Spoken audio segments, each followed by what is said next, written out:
అనేది ఎప్పుడే కానీ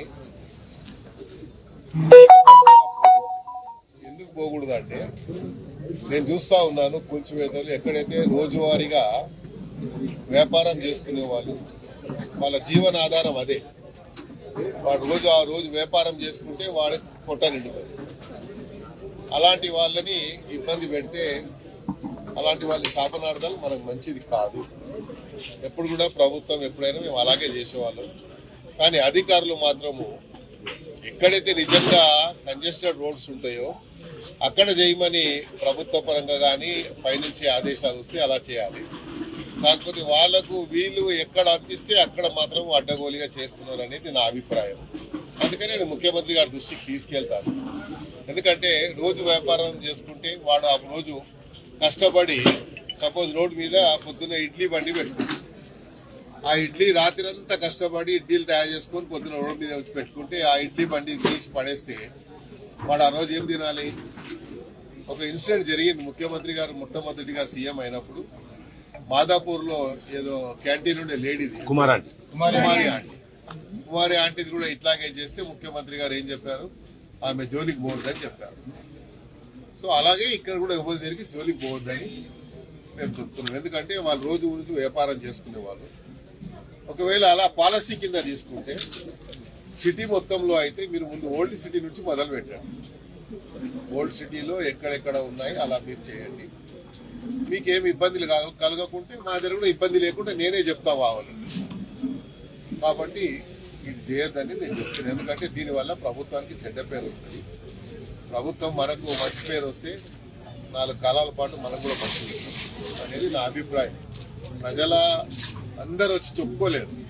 ప్రజాప్రతినిధి ఎవరు ఉంటే ఆ ప్రజాప్రతినిధికి చెప్పుకుంటారు మా బాధ అని. కాబట్టి రోజు మరి మాకైతే నిద్ర పడుతుంది. రోజు ఎక్కడో ఈ రోజు ఇక్కడ గులగొడతారంట, రేపు అక్కడ గులగొడతారంట. అదంటే వాళ్ళు ఏం చేస్తారు? ఇన్ఫర్మేషన్ రాగానే నా ఇంటికాడికి వచ్చి కూర్చుంటారు. నేను హైదరాబాద్లో పుట్టి పెరిగినోని, హైదరాబాద్లో ఉన్నోని, నా జీవితం అంతా రాజకీయ జీవితం అంతా హైదరాబాద్లో మొదలైంది. మరి హైదరాబాద్లో పుట్టి పెరిగిన వాడిగా నా జవాబుదారీగా ఉంటుంది. పుట్టి నా నియోజకవర్గానికి నేను పరిమితం కాదు.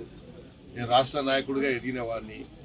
హైదరాబాద్ ప్రజలు ఎక్కడ వస్తే కూడా దానమంది జరిగిపోతే మాకు న్యాయం జరుగుతుందనే ఒక విశ్వాసం. అది కాపాడుకునే బాధ్యత నాకు.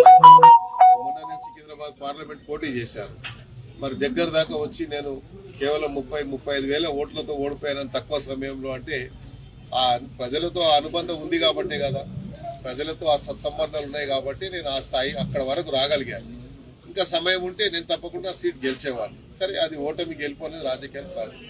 కానీ రాజకీయానికి సంబంధం లేని ఇష్యూ ఇది. పేద ప్రజల యొక్క వారి జీవన ఆధారం మీద ఆధారపడేటువంటి సమస్య కాబట్టి పేద ప్రజల్ని కాపాడతామని మనం పదే పదే చెప్తున్నాం. కాబట్టి మన బాధ్యతగా ఎవరో ఒకరు ప్రభుత్వ పరంగా ఒక బాధ్యత తీసుకోవాలి. కాబట్టి ఇది నా బాధ్యతగా నేను తీసుకున్నాను. మీరు సీరియస్ అయినాక కూడా మళ్ళీ కూల్చివేతలు చేశారు రాత్రి వరకు కూడా.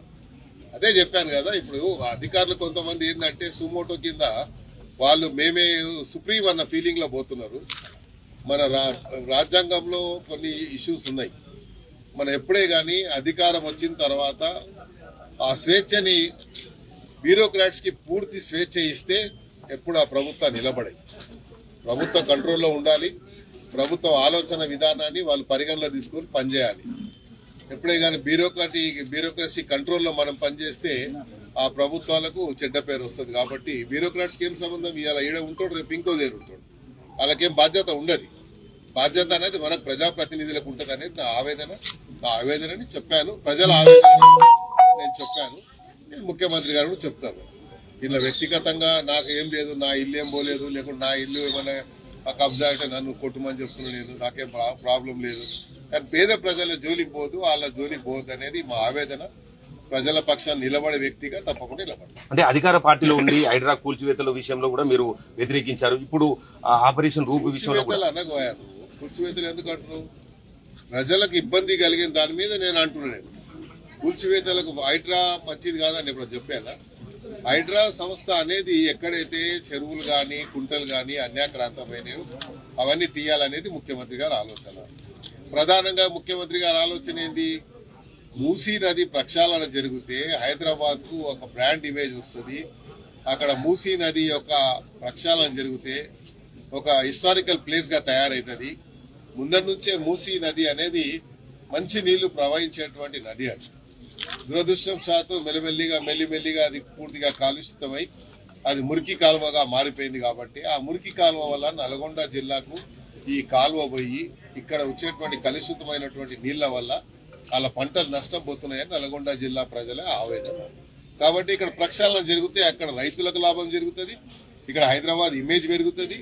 ఇక్కడ మూసీ యొక్క ప్రక్షాళన జరగాలని అప్పుడు కేసీఆర్ గారు నిర్ణయించారు. కాబట్టి మూసీ ప్రక్షాళన జరగాలి, బఫర్ జోన్ లో ఉన్న వాళ్ళందరూ కూడా ఎన్నికి పోవాలి అని చెప్పారు. ఎందుకంటే బఫర్ జోన్ లో ఇల్లు కట్టుకుంటే ఆ బఫర్ జోన్ లో వేసిన బోర్వెల్లు ఆ కంటామినేటెడ్ వాటర్ మాత్రమే వస్తుంది. వాళ్ళకి నీళ్లు వచ్చినాయని వాళ్ళు అనుకుంటారు. 10 ఫీట్లు దవ్వితే నీళ్లు వస్తాయి, బోర్వెల్లో నీళ్లు వచ్చాయిగా అనుకుంటారు. కానీ అందులో ఉన్న కలుషితాన్ని ఆ ప్రజలు అర్థం చేసుకోలేరు. కాబట్టి ప్రక్షాళన జరగాలని ముఖ్యమంత్రి గారు చెప్పారు. అప్పుడు ముఖ్యమంత్రి గారు చెప్పారు, ఇప్పుడు ముఖ్యమంత్రి గారు చెప్పారు. కాబట్టి ఆ ప్రక్షాళన విషయంలో ఎక్కడ మాకు వ్యతిరేకత లేదు, జరగాల్సింది అది జరుగుతుంది. జరిగిన తర్వాత హైదరాబాద్ కు మరి ఏ రకంగానైతే సౌత్ కొరియాలో మురికి కాలువని తీసిన తర్వాత ఒక టూరిస్ట్ స్పాట్ గా మారిపోయిందో ఇది కూడా అలా మారేటువంటి అవకాశం ఉంది. అంటే హైదరాబాద్ కు బ్రాండ్ అయినటువంటి ఓల్డ్ సిటీ చార్మినార్ అనేది ఆ ప్రాంతాలలో ఏదైతే ఫుట్పాత్ ఉన్నాయో అవన్నీ కబ్జాలని అటువంటి వాటిని చేయకుండా ఇక్కడ న్యూ సిటీ అనేటువంటి ఇక్కడ హైదరాబాద్ కాదు ఎక్కడైనా సరే ఇది ఇలా ఖైరతాబాద్ లో అయిందని కాదు, రేపు ఇంకో దగ్గర అయితే కూడా వస్తాను. ఎందుకంటే ఇలా చేయకూడదు అని చెప్తున్నాను. అందుకే చెప్పాను, ఇది ఒక పాలసీ డిసిషన్ కింద తీసుకుంటే ఒక నోటీస్ ఇవ్వండి, ఒక పబ్లిక్ నోటిఫికేషన్ ఇవ్వండి అధికారులకు చెప్తుంది. మీరు ముఖ్యమంత్రి గారి దగ్గర లేకుంటే డిపార్ట్మెంట్ నుంచి ఏదైనా ఆదేశాలు వస్తే నోటిఫికేషన్ ఇచ్చి ఈ ప్రాంతంలో ఇది సెట్ బ్యాక్ ప్రోగ్రామ్ ఉంది అని చెప్పండి. మరి పెద్ద పెద్ద బిల్డింగ్లు నేను చూశాను, నేను అదే చెప్పాను ఆ డీసీపీ గారికి. పెద్ద పెద్ద బిల్డింగ్లు వాళ్ళు సెట్ బ్యాక్ చూపించారు, కానీ దాని పార్కింగ్ కింద వాడుకుంటారు. ఆ సెట్ బ్యాక్ ఇచ్చిన తర్వాత ఏదైతే ప్యాసేజ్ వదులుతారో అది పెడెస్ట్రియన్స్ వాడడానికి మరి నడిచే వాళ్లకు దారి. అది మరి అదే ఎక్కడ పెట్టిన దాన్ని ఎక్కడ కూడా గుల్లగొడతలేరు. నేను రోడ్ నెంబర్ 46 మొత్తం అదే ఉంది. రోడ్ల మీదే వదలం మాత్రం సెట్ బ్యాక్ వదిలారు.